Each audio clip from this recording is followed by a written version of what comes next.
துளி YouTube channel அன்பர்களுக்கு வணக்கங்கள். நான் உங்கள் சீனிவாச நடராஜ பார்த்தசாரதி. நாம இதுக்கு முன்னாடி புரட்டாதி மாத பலன்கள்ன்றதுல மூணு ராசியா மேஷத்திலிருந்து கன்னி வரை பார்த்தோம்.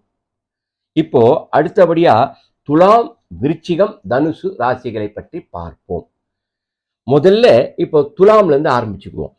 ஃபர்ஸ்ட் எடுத்தவனே துலாம் சூரியன் புரட்டாசி மாச பலனுக்கு என்ன பலன் தரும்? அதுக்கு முன்னாடி துலாம் ராசியை குரு பெர்மனண்டா பார்த்து கொண்டே இருக்கிறது. முதல்ல அந்த போனஸை சொல்லிடணும். முதல்ல நிறைகளை பேசிவிடுவோம். இப்போ மிதுனத்தில் இருக்கிற குரு 5வது பார்வையாக துலாம் ராசியை பார்க்கிறது. 7வது பார்வையாக தனுஷ் ராசியை பார்க்கிறது. 9வது பார்வையாக மீன ராசியை பார்க்கிறது. இந்த ராசிகள் புனிதம் பெறுகிறது. முதல்ல தெரிஞ்சுங்க, துலா ராசிக்காரங்களுக்கும் தனுஷ் ராசிக்காரங்களுக்கும் மீன ராசிகளும் புனிதம் பெறுகிறது. இப்போ புத்திரக்காரகன் குரு, தனகாரகன் குரு, அவங்க தான் இந்த ராசியை பார்க்கறாங்க. இப்போ துலா ராசியை புத்திரக்காரகன் துலா ராசியை பார்ப்பதால் புத்திர வகையில் ஏதாவது ஒரு நல்ல செய்தி இருக்கும் என புத்திரக்காரகனை பார்ப்பதால் இந்த பார்வை துலா ராசிக்கு 5ஆம் இடத்தை பார்த்தா இன்னும் பலம் கூடிடும். இப்போ துலா ராசிக்கு 1, 2, 3, 4, 5. இப்போ 5ஆம் இடத்தையும் குரு பார்க்குதுங்களே. துலாம் ராசிக்கு புத்திரஸ்தானம் 1, 2, 3, 4, 5. 5ஆம் இடம் துலா ராசிக்காரர்களுக்கு புத்திரஸ்தானம் 5. அப்போ 5ஆம் இடத்தையும் பார்க்குது குரு, துலாம் ராசியையும் பார்க்குது. இதுல அவங்களுக்கு கூடுதல் புத்திர வகையில் ஏதாவது கூடுதல் நல்ல செய்திகள் ஏற்பட வாய்ப்பு உண்டு. ஏன்னா இந்த குரு பெர்மனண்டா 2026 வரைக்கும் அந்த குரு பயிற்சி இருக்கு. டெம்பரவரியா 2 மாசம் தான் கடகத்துக்கு வருது தவிர மேக்சிமம் மிதுனத்துத்தான் இருக்கும். ஸோ இந்த குரு பலன்கள் அவர்களுக்கு ராசியை பார்ப்பதால் உடல்நல ஆரோக்கியம் எல்லாருக்கும், புத்திர வகையில் மேம்பாடு, ஏதாவது நல்ல செய்திகள் கிடைக்கும். அதே நேரத்தில் சுக்கிரன் வீடாக இருப்பதால் கணவன் விஷயத்துல நல்லா இருக்கும். அது அடுத்தபடியா துலா ராசிக்கு 3வது வீட்டை சகோதர ஸ்தானத்தை பார்ப்பதால் சகோதர வழியில் மேம்பாடு இருக்கும். சகோதரன் வீட்டையும் குரு பார்ப்பதால் சகோதர வழியில கூட புத்திரஸ்தானம் வலுப்பெறுகிறது. அதே மாதிரி துலா ராசிக்கு 1, 2, 3, 4, 5ஆம் வீட்டை குரு பார்ப்பதால் 5ஆம் வீடு 2ஆ இருக்கும்.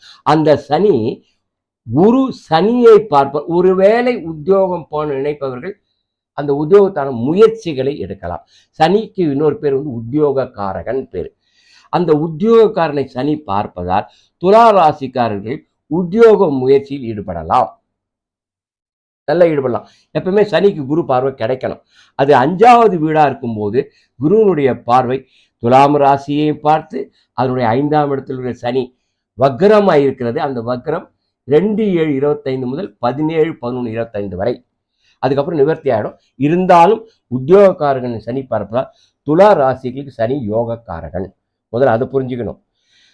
துலா ராசிக்கு 1, 2, 3, 4, 5. 4, 5க்குரிய சனி குரு பார்வையில் இருப்பதால் 4 சுகஸ்தானம், 5 பூர்வ புண்ணியஸ்தானம். முன்னோர்கள் செய்த நல்ல புண்ணியத்தினாலேயும் சுகமா இருப்பாங்க அப்படின்ற விஷயம் நன்றாக இருக்கிறது.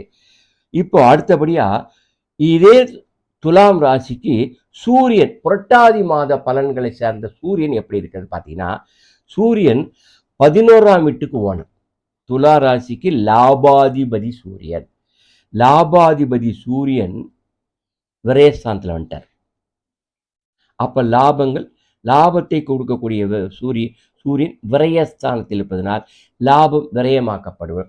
இப்ப இந்த புதன் வீட்டில் சூரியன் இருக்கிறதுல புதன் இன்டர்வியூ எழுதுறது, ஏதாவது நாலேஜபிள் விஷயமா செஞ்சுக்கிறது, இது மாதிரி சுப செலவுகளை செய்து கொள்ளலாம்.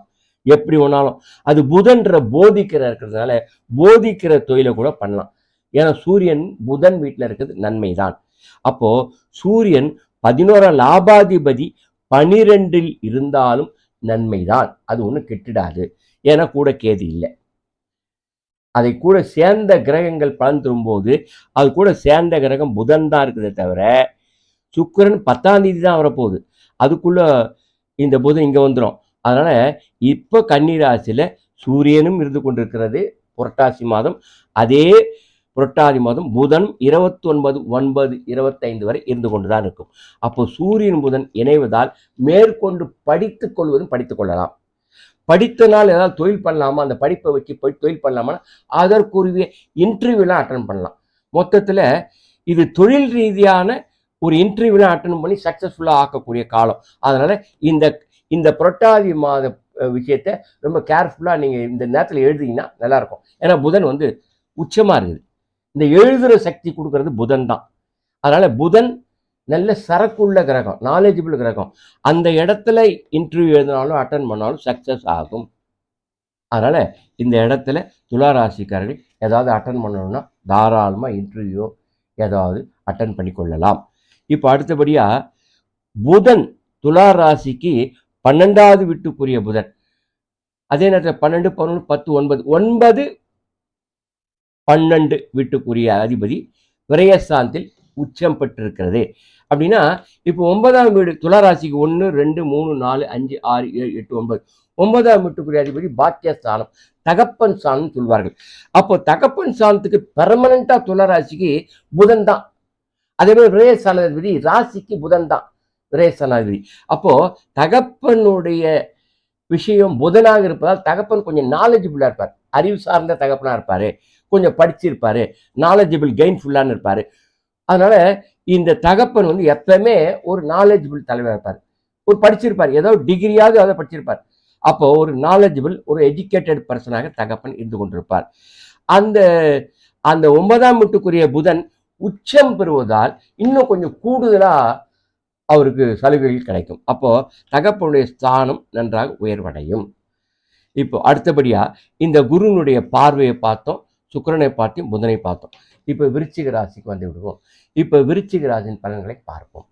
இப்போ துலாம் ராசியை குரு பார்க்குதுன்னு சொன்னேன் இல்லையா? இப்போ விருச்சிக ராசியையும் குரு பார்க்குது. ஆனா எப்பத்திலிருந்து 8/10/25 21/12/25 வரைக்கும் அந்த குரு கடகத்துக்கு பயிற்சியாகி 2 மாச காலம் இருக்கும்போது அதிசாரம் என்ற அமைப்பின்படி மிதுன குரு கடகத்துக்கு வரும். 8/10/25 முதல் 21/12/25 வரை அந்த குரு கடகத்தில் இருக்கும்போது கடக குரு விருச்சிக ராசியை பார்க்கும். அப்ப துளாராசியினுடைய பார்வை இப்ப கடகத்துல விருச்சிக ராசி மேல பதிவதால் விருச்சிக ராசிக்காரர்கள் சுகம் பெறுவார்கள். அது செவ்வாயுடைய வீட்டை பார்ப்பதால் விருச்சிக ராசிக்காரங்க ஏதாவது பூமி வாங்கலாம், ஏதாவது வீடு வாங்கிக்கலாம், சொத்து பத்து நிலபுலன்கள் வாங்கி கொள்ளலாம். ஏன்னா விருச்சிகம் செவ்வாயுடைய வீடு, அந்த வீட்டை குரு பார்ப்பதால் இன்னும் நல்லா இருக்கும். அதே மாதிரி விருச்சிக ராசியை பார்க்குது, அடுத்தபடியாக பார்த்தா மகரத்தை பார்க்குது. விருச்சிக ராசிக்கு 3வது வீட்டை குரு பார்க்கிறது, சகோதர ஸ்தானத்தை பார்க்குது, சகோதரிகள் மேன்மை வருவார்கள். அதே மாதிரி விருச்சிக ராசிக்கு 3, 4, 5வது வீடு மீனம். அப்ப மீனத்தையும் குரு பார்க்கிறது. நான் சொன்ன மாதிரி புத்திரஸ்தானம் இப்ப துலா ராசிக்கு புத்திரஸ்தானம் இருந்தது, விருச்சிக ராசிக்கு மாறிடுது. அப்ப விருச்சிக ராசிக்கு 5ஆம் இடத்தை பார்க்கிறது. அதாவது விருச்சிக ராசிக்கு விருச்சிக ராசியை பார்க்கிறது, 3ஆம் வீட்டை பார்க்கிறது, 5ஆம் வீட்டை பார்க்கிறது. இந்த இடங்கள் புனிதமாகிறது. அதே நேரத்தில் விருச்சிக ராசிக்கு இந்த புரட்டாசி மாதம் சூரியன் முழு மாத பலன்கள் எப்படி இருக்கும்னா, இந்த விருச்சிக ராசிக்கு இப்போ இது 1 வச்சுங்க, 12, 11, 10. அப்போ 10வது வீட்டுக்கு ஓனர் தான் சிம்மம். சூரியனுக்கு ஒரு வீடு தான், சந்திரனுக்கு ஒரு வீடு தான். இப்போ சூரியனுக்கு சிம்மம், சந்திரனுக்கு கடகம். அப்போ சிம்மத்துக்கு ஒரு வீடு தான், அதுதான் இது. அப்போ 12, 11, 10 10வது வீட்டுக்கு ஓனர் விருச்சிக ராசிக்கு ஜீவனாதிபதி, தொழில் ஸ்தானாதிபதி சூரியன் இதுவரைக்கும் கேதுவோடு இருந்தது.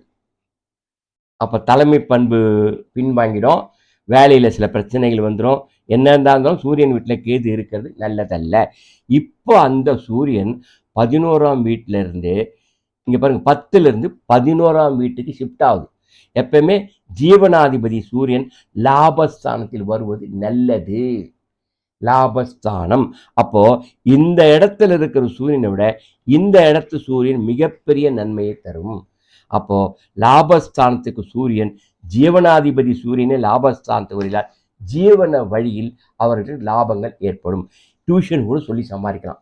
ஏன்னா புதன் வீட்டில் இருக்கிறதுனால டியூஷன் சொல்லி கொடுக்குற வேலைகளை சொல்லி கொடுத்து கூட சம்பாதித்து கொள்ளலாம். கூட புதன்ற அறிவுபூர்வமான கிரகம் இருப்பதனால தன்னுடைய நாலேஜை எப்படி இருந்தாலும் லாபத்துக்காக பயன்படுத்தி கொண்டு லாபத்தை பெருக்கிக் கொள்ளலாம். இங்க இருக்கிற சூரியனை விட 11ஆம் வீட்டுக்குரிய சூரியன் லாபத்தை இந்த மாதம் புரட்டாதி மாதம் முழுவதும் லாபஸ்தானத்தில் உள்ள லாபங்கள் இருக்கும். இது சூரியனால் ஏற்பட்ட பலன்கள்.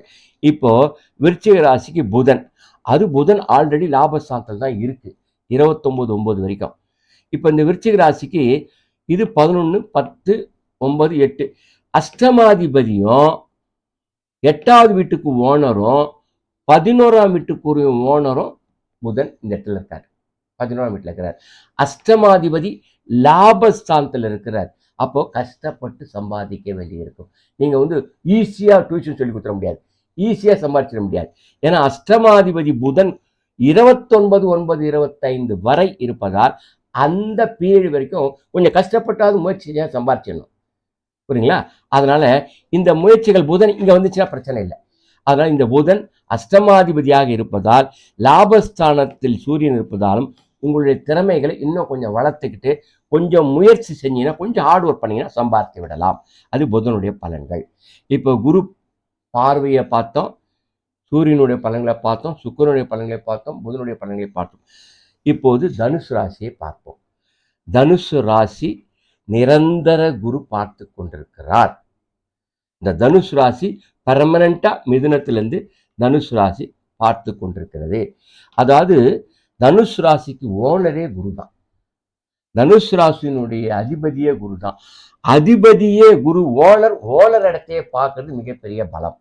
அப்போ தனுசு ராசிக்கு எந்த வகையில் நிதி காரகன் குரு, பினான்சி காரகன் குரு, தனக்காரகன் குரு, புத்திரக்காரகன் குரு, வாக்குஸ்தானாதிபதி குரு.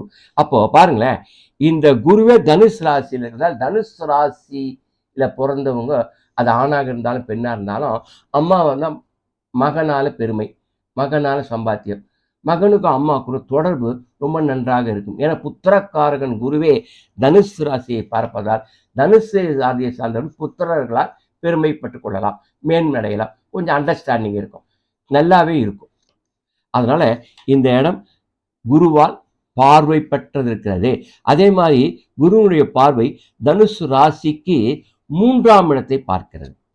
அந்த சகோதர சுகம், அந்த 3ஆவது தனுசு ராசிக்குரிய சகோதர சாரத்தை குரு பார்த்தால் சகோதர வழியில் அவர்கள் முன்னேறி கொண்டிருப்பார்கள்.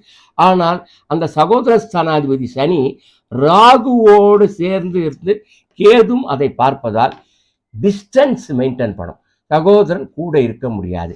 இந்த தனுசு ராசிக்கு இளைய சகோதரம் என்று சொல்லப்படுற 3ஆம் இடத்தில் சனி இருப்பது, அதுவும் வக்கரமாக இருப்பது, கூட ராகு இருப்பதால் அவர்கள் எப்பொழுதுமே இந்த இடம் இளைய சகோதரத்துக்கு திருப்தியை தராது.